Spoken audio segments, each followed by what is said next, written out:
थोड़ा सा इतिहास की ओर चले हम तो देखो बड़े बड़े हजारों राजा महाराजा हुए। हमारा देश पूरे में राजा ही राजा थे, हमारे देश में राजा महाराजा थे,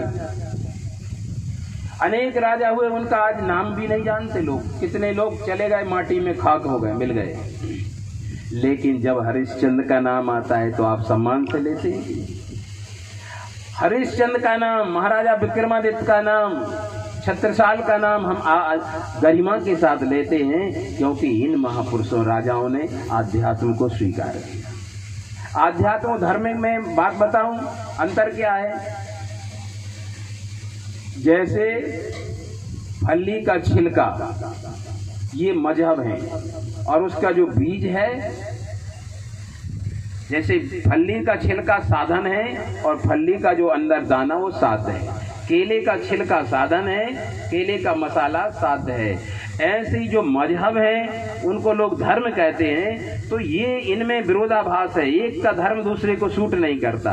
परंतु आध्यात्म के ऐसे सूत्र हैं कि ये धर्म की जो प्राण रूप है, धर्म का जो मूर्त रूप है, जो सार रूप है, उसको आध्यात्म कहते हैं। जैसे 2 और 2 4, चाहे हिंदू हो, चाहे मुसलमान, सिख, ईसाई, सभी मानेंगे ना, या 2 और 2 4 होते हैं, 2 और 2 4। America, Japan, Bharat, France, America, सारे विश्व में दुनिया में 2 और 2 4 ही, 2 और 2 4 ही होते हैं। इसमें कोई अंतर नहीं है।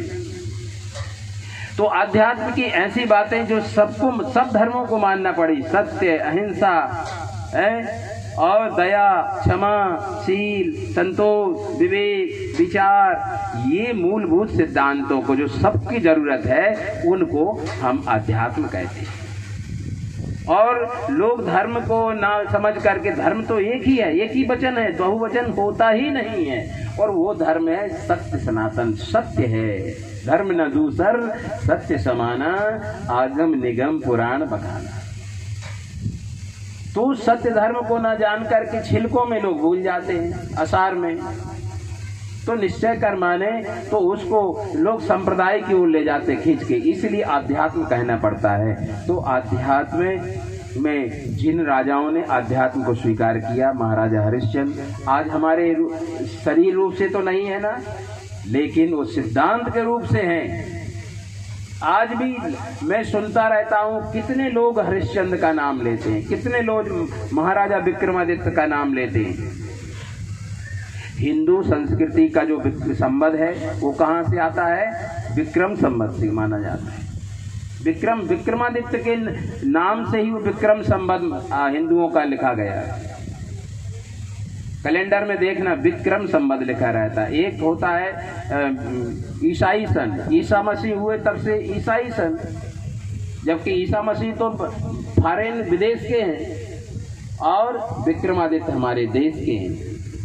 तो विक्रम संबंध हम लिखते तो महाराजा विक्रमादित्य शुद्ध आध्यात्मिक थे, धार्मिक थे। महाराजा हरिश्चंद्र शुद्ध धार्मिक थे, आध्यात्मिक थे। तो आज वो हमारे बीच में नहीं है, फिर भी उनका नाम अमर हो गया कि नहीं? जब तक ये दुनिया चलेगी तब तक रहेगा। गांधी जी हमारे बीच में नहीं है स्थूल रूप में, लेकिन आज गांधी जी राष्ट्रपिता के रूप से पूरे देश में छाए हैं। प्रतिदिन हजारों, लाखों, करोड़ों लोग उनका नाम लें। हर नोट में गांधी जी विराजे हैं। चाहे बीजेपी आ जाए, चाहे कांग्रेस आ जाए, लेकिन गांधी जी तो नहीं गए ना। गांधी जी ज्यों के त्यों, ठीक है। गांधी जी जो क्यों? क्योंकि उन्होंने आध्यात्मिकता को स्वीकार किया है। तो आप ध्यान से समझना, कोई मनोरंजन नहीं समझना। तो आध्यात्म में चाहे माताओं में, मातृशक्ति में देख लो, हजारों लाखों रानियां हुई, लेकिन कोई नाम लेता है उनका?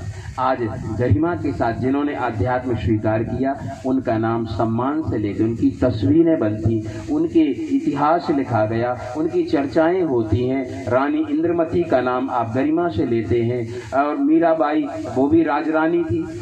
मीराबाई, अनसुईया, गार्गी, मैत्रेयी, मदालसा, सीता, सावित्री, इनका नाम क्यों सम्मान से लेते हो? क्योंकि उन्होंने धर्म को, आध्यात्म को स्वीकार किया, इसलिए वो अमर हो गए। और वो शरीर से भले चले गए, लेकिन वो विचारों से, उनकी भक्ति से, ज्ञान से आज भी वो सिद्धांत से वो मौजूद है।